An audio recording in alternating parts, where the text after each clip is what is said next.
Assalamualaikum jirra jirtu ilmaan Oromoo akka fayyaa keessanii baga jiraattan Ramadaan kun maal fakkaata? Jabeessanii miti har'aan tana guyyaa lama soomni sadaffaa seenuuf deemna.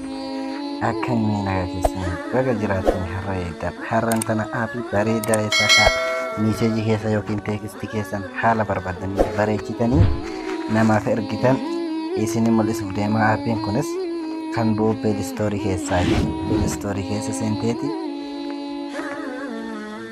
Kanatti peelistoorii keessa seentaa peelistoorii keessa waggaa seente ni barreessita.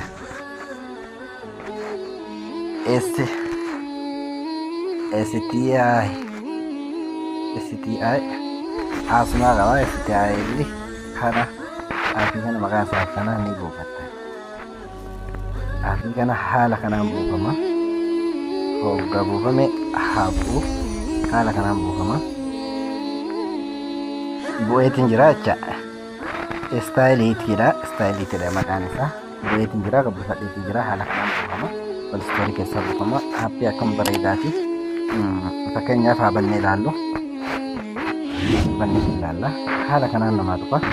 Haala kanaan hoggaa dhufe akkana dhufa. Welcome to Style. Create style. Text on the go jedha. How to use jedha. Kunneen akka beeksisaatii irra kuti boodaaf isin mul'isa. Ammaaf bakki dha'uu qabnu next fayyadu kana. Next tuina hoggaa next tuines akkana dhufa. Akkuma wala dhufa miitiin jedha tekstiidha. Tekstii kan yeroo makunnaa amma eessa dhuina yes jennaan. Yes hoggaa inni tolee jecha baname amma baname eessa keessa seennaa deemneeti bakka tekstiin namaa goonu san keessa seenne tekstii eessa keessa seenne namaa goona yoo jenne fakkeenya imoo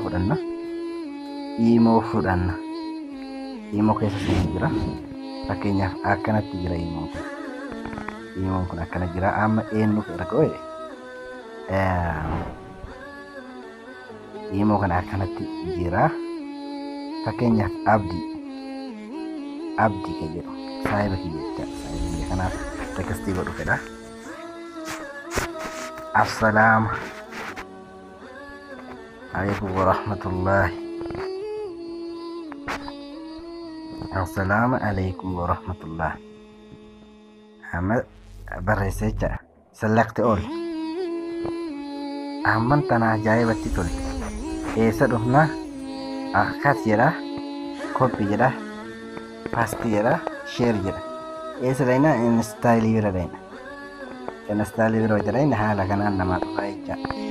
Haala kanaan jechoota isin barbaadan keessaa filattanii kan nama bareechisu jecha. Fakkeenyaaf tekstii kana maaltu nama bareechisa jennee akkana salphee irra deemnee erginaa jecha. Mee nama kamirratti haa ergu kana gammachiisu kanatti tolu.